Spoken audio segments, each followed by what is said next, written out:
Assalamualaikum warahmatullahi wabarakatuh. Perkenalkan, nama saya Nurleni dengan NPM 11211016 dari B321 Manajemen. Di sini saya akan memaparkan materi mengenai komite audit yang telah disampaikan oleh dosen pengampu kita, yakni Pak Agus Alamsyah. Di sini saya akan memaparkan materi ini untuk memenuhi tugas ujian tengah semester, mata kuliah, tata kelola perusahaan, dan tanggung jawab. Untuk selanjutnya, mari kita simak di slide berikutnya. Dalam komite audit ada 6 yang kita akan bahas, yakni pertama organisasi, persyaratan, tugas dan jawab komite audit, wewenang, kewajiban dan pelaporan komite. Yang pertama ada organisasi. Komite audit adalah komite yang dibentuk dan bertanggung jawab kepada Dewan Komisaris dalam membantu melaksanakan tugas dan fungsi Dewan Komisaris, yakni Peraturan Bank Indonesia Nomor 8 4 PB 2006 tentang pelaksanaan Good Corporation Governance bagi bank umum. Nah, di samping kita ada struktur komite audit yang terdiri dari RUVS, Dewan Komisaris, Komite Audit Akuntan Publik. Komite audit terbagi dari direksi, sekres perusahaan, audit internal, manajemen resiko, kepatuhan legal, etika, dan akuntansi.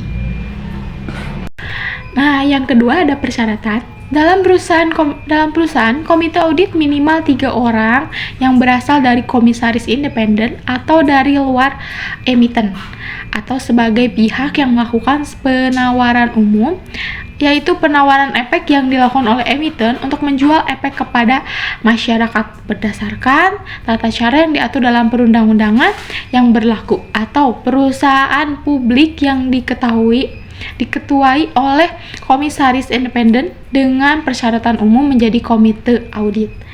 Nah, ada 3 persyaratan umum yang menjadi komite audit, yakni kompetensi, integritas, dan independensi. Nah, yang ketiga ada tugas dan tanggung jawab komite audit. Yang pertama ada pelaporan keuangan, akuntan publik, audit internal, manajemen resiko, ketaatan terhadap etika dan peraturan perundang-undangan, dan keenam, pengaduan masyarakat. Nah, yang keempat kita tentang wewenang komite audit, yakni dalam melakukan tugasnya komite audit berwenang yang pertama mengakses dokumen data terkait dan informasi lain, 2 berkomunikasi langsung dengan karyawan termasuk direksi, 3 melibatkan independen pihak luar komite jika diperlukan, 4 melakukan kewenangan lain yang diberikan oleh Dewan Komisaris. Nah, yang kelima ada komite kewajiban audit, yakni yang pertama menjaga kerahasiaan dokumen dan data informasi emiten atau perusahaan publik. Yang kedua, membuat laporan tentang pekerjaan yang telah dilakukan.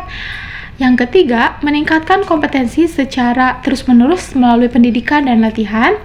Yang keempat, mematuhi kode etik komite audit yang telah ditetapkan oleh perusahaan. Nah, yang selanjutnya ada pelaporan komite audit.